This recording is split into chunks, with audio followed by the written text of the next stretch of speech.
Evening everyone, welcome back to our channel. Today we will discuss about Baeyer Vinegar rearrangement. जो bear विनेगर rearrangement है इसको हम bear vinegar oxidation के नाम से भी जानते हैं। और ये जो हमारी रिएक्शन हम पढ़ेंगे वो रीअरेंजमेंट चैप्टर में हम पढ़ रहे हैं। और लास्ट वीडियो में मैंने आपके साथ डिस्कस किया था पिनाकोलोन रीअरेंजमेंट। तो आज हम बात करेंगे बेयर विनेगर रीअरेंजमेंट की।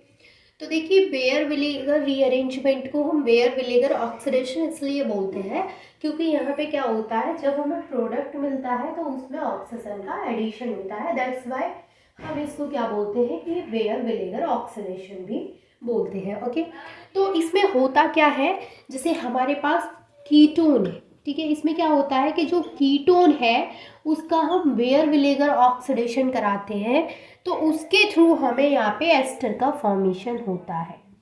ये क्या है हमारे पास, OR, यानी यहाँ पर इस CO के बीच में इस CR के बीच में एक यहाँ पे ऑक्सीजन इंसर्ट हो गया तो यहाँ पे हमें किसका फॉर्मेशन होता है, एस्टर का फॉर्मेशन होता है। तो यहाँ पे क्या हो गया, ये मैं इसको अगर ऐसे लिखूँ बेयर विनेगर ऑक्सीडेशन, ठीक है। तो यहाँ पर हुआ क्या है कि जो भी हमारे पास यहाँ पे हमने ईथर लिया था वो ईथर ऑक्सीडाइज होकर के किस में कन्वर्ट हो गया है, एस्टर में कन्वर्ट हो गया है। पर ऐसा जैसे यहाँ पे हमने बेयर विनेगर ऑक्सीडेशन लिखा है तो ये किसी न किसी के प्रेजेंस में तो होगा ही। तो ये किसकी प्रेजेंस में होता है, ये होता है यहाँ पे कोई भी हम पर एसिड ले सकते हैं। यहाँ पे जब ये हमारा जो कीटोन है, कीटोन जब कार्बोक्सिलिक एस्टर में यहाँ पे कन्वर्ट होता है तो उस केस में क्या होता है कि यहाँ पर किसी न किसी पर एसिड्स की प्रेजेंस में ऐसा होता है। वो मैं आपको इसकी अभी मैकेनिज्म कराऊंगी तो वहाँ पे विद एग्जांपल अच्छे से क्लियर होगा। अब यहाँ पे पर एसिड्स में आप बहुत सारी चीज़ों को यूज़ कर सकते हैं। जैसे आप यहाँ पे पर एसिटिक एसिड ले सकते हैं, यानी आप ले सकते हैं CH3 COOH। तो ये क्या होगा, हो गया हमारा, ये हो गया पर एसिटिक एसिड। या फिर इसके अलावा आप यहाँ पे पर बेंजोइक एसिड यूज़ कर सकते हैं, जैसे C6H5COOH। तो यहाँ पे और भी कई सारी रिएजेंट हैं जिनको आप यहाँ पे यूज़ कर सकते हैं कीटोन से कार्बोक्सिलिक एस्टर में कन्वर्ट करने के लिए, ठीक है। तो यहाँ पर यही होता है बेयर विनेगर रीअरेंजमेंट, जिसमें कि रीअरेंजमेंट होता है, मतलब रीअरेंज होता है। और इसको हम ऑक्सीडेशन भी इसलिए बोलते हैं क्योंकि यहाँ पे एक ऑक्सीजन इंसर्ट होता है, कार्बन और ऑक्सीजन, कार्बन और ये जो अल्काइल ग्रुप है R, उसके बीच में एक ऑक्सीजन यहाँ पे इंसर्ट हो गया, जैसे कि आप यहाँ पे प्रोडक्ट में देख सकते हैं। अब इसकी जब हम मैकेनिज्म कराएंगे तो और भी ज़्यादा बेटर तरीके से चीज़ें क्लियर होंगी कि आखिर कौन सी चीज़ कहाँ पर गई है और किस वजह से यहाँ पे ऑक्सीजन आया। अब डायरेक्ट तो मैं आपको ऐसे नहीं बोल सकती हूँ कि यहाँ पे ऑक्सीजन ऐड हो गया, कहीं ना कोई बॉन्ड ट्रांसफर होकर के ऑफ कोर्स यहाँ पे ऑक्सीजन इंसर्ट हुआ होगा बीच में। तो वो कैसे हुआ है वो सारी चीज़ें हम समझ लेते हैं इसकी मैकेनिज्म में। तो फटाफट से आप इसकी रिएक्शन का स्क्रीनशॉट ले सकते हैं, देन हम इसकी मैकेनिज्म की बात करते हैं। तो ये है हमारी रिएक्शन। जब मैं आपको मैकेनिज्म कराऊंगी तो फाइनल जो प्रोडक्ट होगा वो यही आएगा। तो इसको एक बार दिमाग में बिठा लें कि ये वाला जो प्रोडक्ट यहाँ पे मिल रहा है वही हमें मैकेनिज्म में लास्ट में इससे हम इसको बनाएंगे, लेकिन बहुत सारे स्टेप्स के थ्रू। ओके, चलिए तो अब हम डिस्कस करेंगे मैकेनिज्म ऑफ बेयर विनेगर रीअरेंजमेंट मैकेनिज्म। ओके, तो मैकेनिज्म के लिए सबसे पहले हम क्या बनाएंगे, यहाँ पे हम बनाएंगे यहाँ पे हमारा कीटोन। तो ये हो गया हमारा यहाँ पे कीटोन। अब इस कीटोन को, जैसे कि मैंने अभी आपको बोला कि हम यहाँ पे कोई भी पर एसिड ले सकते हैं, ठीक है। कोई भी पर एसिड हम यहाँ पे लेंगे तो होगा क्या यहाँ पे, सबसे पहले समझिए, देखिए सबसे पहले ये इस तरीके से रिवर्सिबल रिएक्शन है जिसमें क्या होगा, यहाँ पे एक H+ आएगा, यानी एक H+ यहाँ पे आकर के इससे रिएक्ट करेगा इसके साथ में। तो यहाँ पे क्या होगा, ये हमें कुछ इस तरीके से प्रोडक्ट देगा। तो ये हो गया यहाँ पे OH। और देखिए कल जब मैंने आपको पिनाकोलोन रीअरेंजमेंट बताया था तो मैंने वहाँ पे भी बताया था कि अब ऑक्सीजन ने यहाँ पे कितने बॉन्ड बना लिए हैं। अगर मैं इसको इस तरीके से शो करूँ तो यहाँ पे ऑक्सीजन ने 3 बॉन्ड बना लिए, तो ऑक्सीजन पे क्या आ गया, H+ यहाँ पे अटैक किया, ऑक्सीजन पे आ गया प्लस चार्ज। अब इस केस में जो हमारा ऑक्सीजन एटम है वो 3 बॉन्ड बना रहा है और 3 बॉन्ड के बाद उस पर एक प्लस चार्ज भी है, दैट्स वाई हम इसको क्या बोलते हैं, ऑक्सोनियम आयन, जो कि मैंने कल आपको बार बार रिपीट किया है, तो आई होप दिस इज क्लियर कि इसको हम क्या बोलेंगे, ऑक्सोनियम आयन। अब यहाँ पर ये जो ऑक्सोनियम आयन मिला है, अब ये ऑक्सोनियम आयन क्या होता है, देखिए बिल्कुल भी स्टेबल नहीं होता है। तो अब यहाँ पे नेक्स्ट स्टेप में क्या होता है कि ये वाला जो बॉन्ड है, अब ऑक्सीजन पे आ गया प्लस चार्ज, तो ये वाला जो बॉन्ड है वो यहाँ ट्रांसफर हो जाएगा, ये वाला बॉन्ड यहाँ ट्रांसफर हो जाएगा, तो ऑक्सीजन का प्लस चार्ज तो यहाँ से हट जाएगा और ये जो बॉन्ड है बीच में से वो भी हट जाएगा, तो हमें जो प्रोडक्ट मिलेगा वो मिलेगा कुछ इस तरीके का, ये हो जाएगा OH, ये हो जाएगा R। अब देखिए यहाँ पर कार्बन के 4 बॉन्ड थे, 2 यहाँ और 2 यहाँ, लेकिन यहाँ पर कार्बन ने सिर्फ 3 बॉन्ड बना रखे हैं, तो अब 3 बॉन्ड है तो इसका मतलब क्या है कि कार्बन की जो वैलेंसी है वो इनकम्प्लीट है। अब कार्बन की वैलेंसी कंप्लीट तो नहीं है, तो यहाँ पे ये क्या बन गया कि कार्बन के ऊपर आ गया प्लस चार्ज, यहाँ पे बन गया ये कार्बोकेटाइन, क्योंकि कार्बन 4 बॉन्ड बनाता है जबकि यहाँ पे 3 बॉन्ड है, तो कार्बन पे क्या आ गया, प्लस चार्ज आ गया। अब ये बॉन्ड यहाँ ट्रांसफर हो गया और ये चार्ज जो है वो हमारा कार्बन पे आ गया, तो इस केस में हम इसको क्या बोलेंगे कि ये बना है हमारा कार्बोकेटाइन। यहाँ बना था ऑक्सोनियम आयन, फिर यहाँ पे बन गया कार्बोकेटाइन। अब नेक्स्ट स्टेप में क्या होता है, अब जैसे कि मैंने आपको भी यहाँ पे बताया कि हम यहाँ पे कोई भी पर एसिड यूज़ कर सकते हैं, ठीक है। तो मान के चलिए कि मैं यहाँ पे पर बेंजोइक एसिड ले लेती हूँ, C6H5 C triple bond OH। तो ये जो हमारा फॉर्मूला होता है वो किसका होता है, पर बेंजोइक एसिड का।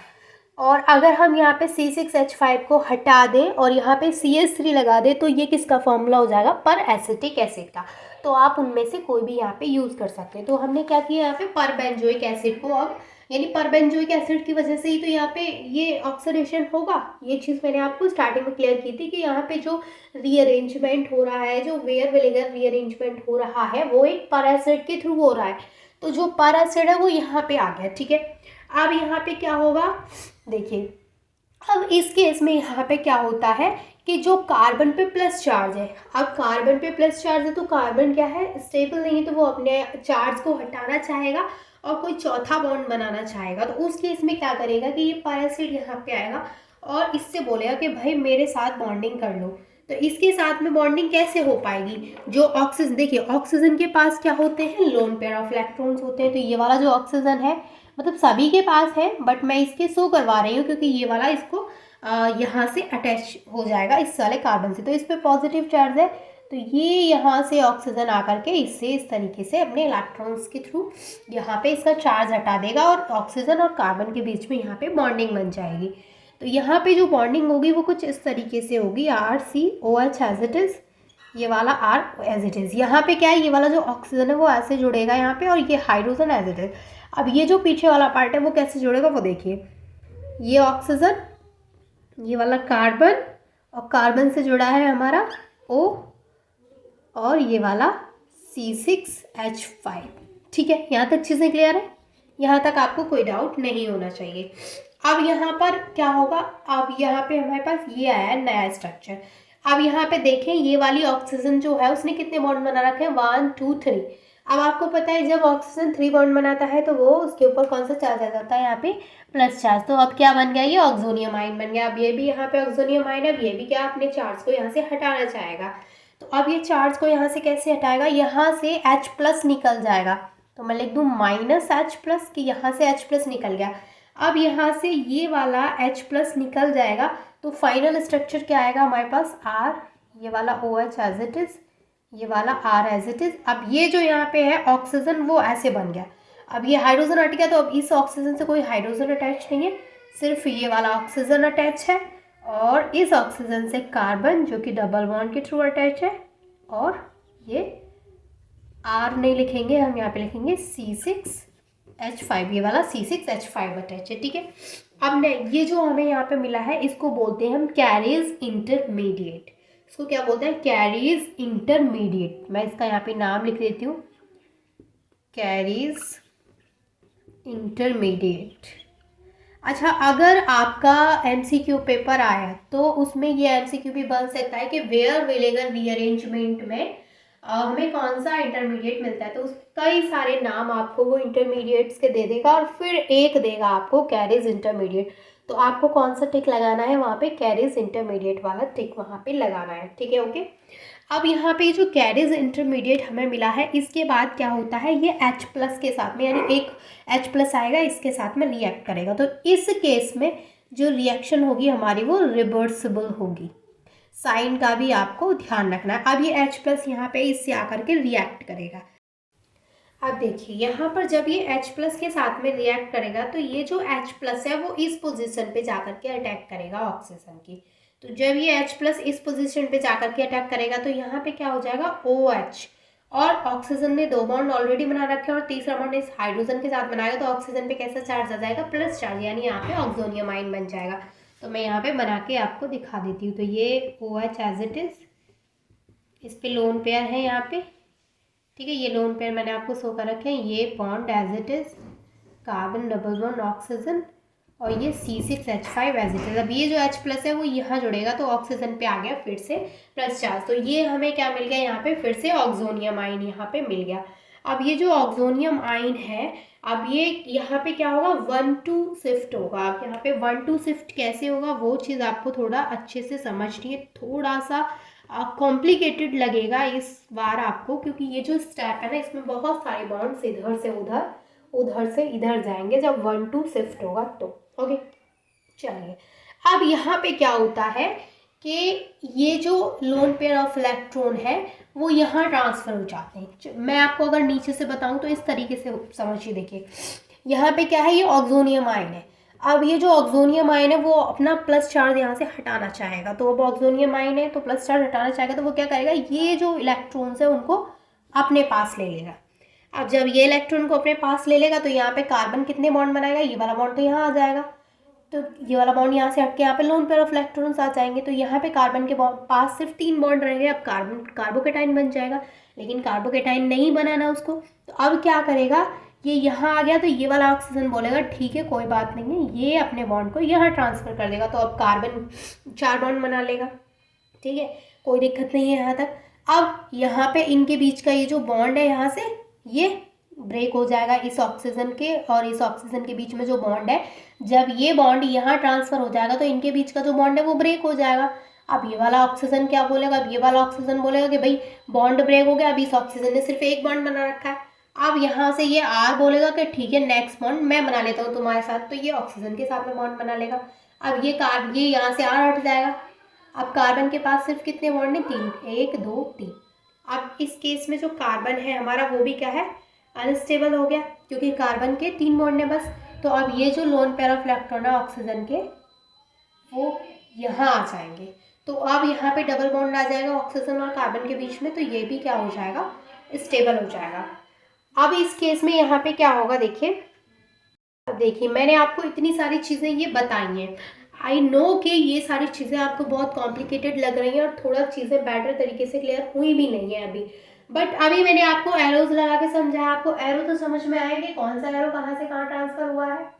अगर मैंने क्या बोला वो भी समझ में नहीं आया है तो भी आपको एरो तो समझ में आ गई है ना, ठीक है। चलिए, एरो तक की बात हमारी क्लियर है। उसके बाद अब मैं आपको इसका प्रोडक्ट दिखा देती हूँ जिससे कि आपको क्लियर होगा अब कौन सा एरो कहाँ गया और किस तरीके से बॉन्ड कहाँ से कहाँ ब्रेक हुए, वो हमें इस वाला जो नेक्स्ट प्रोडक्ट मिलेगा उसमें क्लियर हो जाएगा। अब यहाँ से क्या होता है, हमें एक चीज़ क्लियर हो गई है कि जो हमारे 2 प्रोडक्ट मिलेंगे, एक यहाँ से ब्रेक होके ये एक प्रोडक्ट बन गया है क्योंकि यहाँ ऑक्सीजन ऑक्सीजन के बीच का बॉन्ड ब्रेक हो गया, और ये ऊपर वाला एक प्रोडक्ट। तो ऊपर वाला हमारा क्या प्रोडक्ट मिला है, ये R तो यहाँ से हट गया, ये वाला R यहाँ से क्यों हट गया, क्योंकि ये वाला R जो है वो इस ऑक्सीजन के पास आ गया है ना, लेकिन ये वाला जो ऑक्सीजन है वो इसके पास आ गया, इसके पास R आ गया।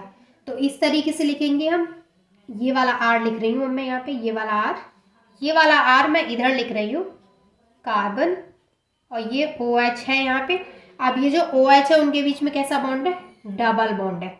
क्यों, क्योंकि ये इलेक्ट्रॉन्स यहाँ से ट्रांसफर हुए और इस पर कैसा चार्ज आएगा, प्लस चार्ज आएगा, क्योंकि जब भी ऑक्सीजन 3 बॉन्ड बनाता है तो उस पर प्लस चार्ज आता है, तो वो ऑक्सोनियम आयन, तो यहाँ पे बन गई ऑक्सोनियम आयन। अब देखिए ये वाला O और ये वाला R, ये दोनों आपस में बॉन्ड बनाए हैं, तो ये वाला O और R में यहाँ लिख रही हूँ, क्लियर है। एक प्रोडक्ट तो हमें ये मिल गया एज इट इज ऊपर वाला। दूसरा प्रोडक्ट हमारा क्या मिलेगा, मैं यहाँ पे प्लस लगा देती हूँ बीच में, जिससे कि आपको क्लियर हो। दूसरा प्रोडक्ट क्या मिलेगा, आप दूसरा प्रोडक्ट मिलेगा हमारे यहाँ पे ये C6H5 एज इट इज। इसके बाद ये कार्बन। अब यहाँ पर क्या हुआ है, ये C6H5 है, ठीक है। उसके बाद ये वाला कार्बन मैंने एज इट इज बनाया। अब देखिए यहाँ से ये बॉन्ड यहाँ ट्रांसफर हुआ है, तो इस कार्बन और ऑक्सीजन के बीच में कैसा बॉन्ड आ गया, डबल बॉन्ड आ गया। तो यहाँ पर क्या आ गया, ये डबल बॉन्ड। तो ये वाला जो डबल बॉन्ड है वो इन दोनों के बीच में नहीं है भाई, यहाँ पे ये क्या है, ये बॉन्ड यहाँ ट्रांसफर हो गया। तो ये बॉन्ड यहाँ ट्रांसफर हो गया, तो ऑक्सीजन और कार्बन के बीच में सिंगल बॉन्ड हो गया बस, बट उसका प्लस चार्ज चला गया क्योंकि इलेक्ट्रॉन पेयर ऑक्सीजन के पास आ गया, तो उसका प्लस चार्ज हट गया। ये कार्बन और ऑक्सीजन जो है इन दोनों के बीच में डबल बॉन्ड आ गया। तो इस तरीके से हमें यहाँ पे नेक्स्ट प्रोडक्ट मिल गया। अब यहाँ पे क्या होता है इस बार, अब ये हमारे पास प्रोडक्ट मिला है, लेकिन अभी भी आपको पता है कि यहाँ पर ये हमारा फाइनल प्रोडक्ट नहीं है। अब यहाँ से जो नेक्स्ट हमारा जो प्रोडक्ट मिलता है, यानी जो फाइनल स्टेप है वो लास्ट स्टेप है। अब इस स्टेप में क्या होता है कि ये जो हमारा प्रोडक्ट है, ये इसमें से H+ बाहर निकल जाएगा। तो -H+ जब इसमें से हो जाएगा तो यहाँ पे हमें मिलेगा RC डबल बॉन्ड O, यहाँ से H निकल जाएगा और ये O और ये R। तो ये क्या मिला है हमें, एस्टर। समझ में आ गया। कोई भी डाउट है तो प्लीज़ इसको दोबारा से देखिएगा, तो सारी चीज़ें क्लियर होंगी। मैंने हर एक स्टेप आपके साथ में डिस्कस किया है, इसके जितने भी स्टेप्स है ना वो सारे मैंने आपको यहाँ पे डिस्कस किए हैं आपके साथ। जो फाइनल स्टेप है उसमें H+ बाहर निकलेगा, तो ये वाला H+ जो ऑक्सोनियम आयन यहाँ पे बना रहा है वो H+ बाहर निकल जाएगा, तो carbon double bond oxygen as it is है, बाकी का OR और ये R एज इट इज है। तो समझ में आ गया आपको। यही प्रोडक्ट मैंने आपको रिएक्शन की स्टार्टिंग में दिखाया था कि बेयर विनेगर रीअरेंजमेंट में हमें कार्बोक्सिलिक एस्टर का फॉर्मेशन होगा। तो यही थी हमारी बेयर विनेगर रीअरेंजमेंट, इसको हम बेयर विनेगर ऑक्सीडेशन भी बोलते हैं। और इसकी मैकेनिज्म कैसे होती है, कैसे रिएक्शन होती है, I have already discussed with you. I hope this is clear to all of you. अगर कोई भी डाउट है तो आप मुझसे पूछ सकते हैं कमेंट करके, मैं पूरी कोशिश करती हूँ आपके कमेंट्स का रिप्लाई करने की। And thank you so much for watching this video.